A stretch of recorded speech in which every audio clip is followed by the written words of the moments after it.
कुछ श्रद्धालुओं के लिए इस वक्त चेतावनी दी गई है, वहां पर क्या स्थिति दिखाई दे रही है आपको? 23 तारीख तक हाई अलर्ट जो है वो जारी किया गया था। ये रेड अलर्ट है और लगातार बारिशें हो रही हैं, जिसके चलते मां वैष्णो देवी की यात्रा भी पिछले 3 दिनों से बंद है।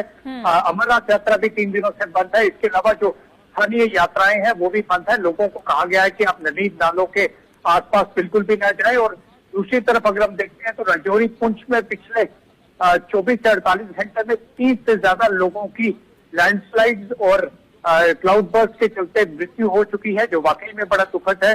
तमाम जगह पे कंट्रोल रूम्स बनाए गए हैं और अमरनाथ यात्रियों को जहां भी बेस कैंप है, चाहे वो जम्मू में है या रास्ते में चंद्रकोट में है, इसके अलावा पहलगाम में है या फिर बालटाल में है, सब बेस कैंप में रखा गया है।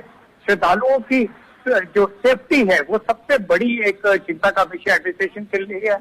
और जहां एक तरफ हैवी बारिशें लगातार हो रही हैं, बाहर निकलना मुश्किल हो रहा है, निश्चित तौर पर लैंडस्लाइड्स हो रहे हैं, क्लाउड बर्स्ट हो रहे हैं, ऐसे में यात्रा करना संभव नहीं है। और हम भी अप्रिशिएट करते हैं कि जरूर जो है वो अच्छे कदम उठाए गए हैं।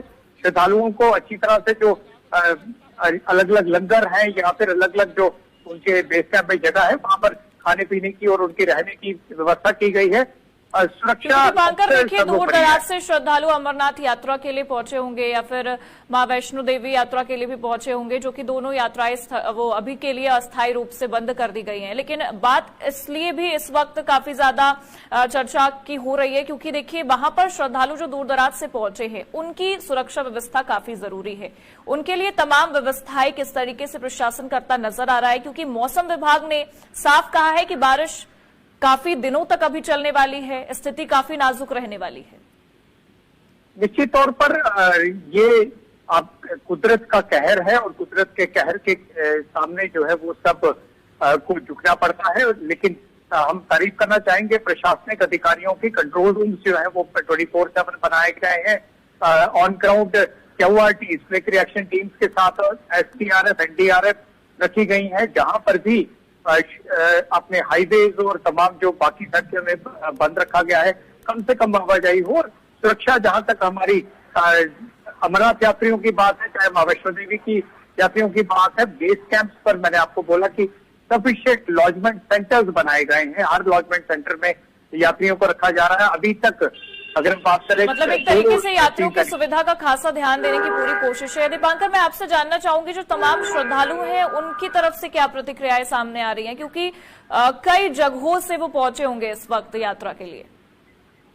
निश्चित तौर पर मौसम खुद ने जिस तरह से करवट लिया है, श्रद्धालु भी समझ रहे हैं कि आगे जाना खतरे से खाली नहीं है। और बाबा बर्फानी जो है वो काफी एक हम आपको बताएं कि जो रास्ता है वो लैंडस्लाइड जोन है, प्रोन है। और इस सब के बीच श्रद्धालुओं का भी यही कहना है कि जब मौसम ठीक होगा और रास्ता जो है वो क्लियर हो जाएगा, जो भी शूटिंग स्टोन या बाकी चीजें आई हैं जब वो क्लियर हो जाएंगी तो उसके बाद ही उन्हें मूव करना चाहिए। श्रद्धालुओं का ये भी कहना है कि चाहे 2 दिन लगे, 4 लगे, 5 लगे, जितने भी दिन लगे, लेकिन वो बाबा बर्फानी के दर्शन और दूसरी तरफ मां वैष्णो देवी के दर्शन किए बगैर वापस नहीं जाएंगे। बिल्कुल, क्योंकि देखिए प्रशासन के साथ समन्वय बनाकर रखना इस वक्त बेहद जरूरी है। आधिकारिक अपडेट जब तक नहीं आ जाती है तब तक आगे नहीं बढ़ना चाहिए। बहुत बहुत शुक्रिया तमाम जानकारियों के लिए आपका।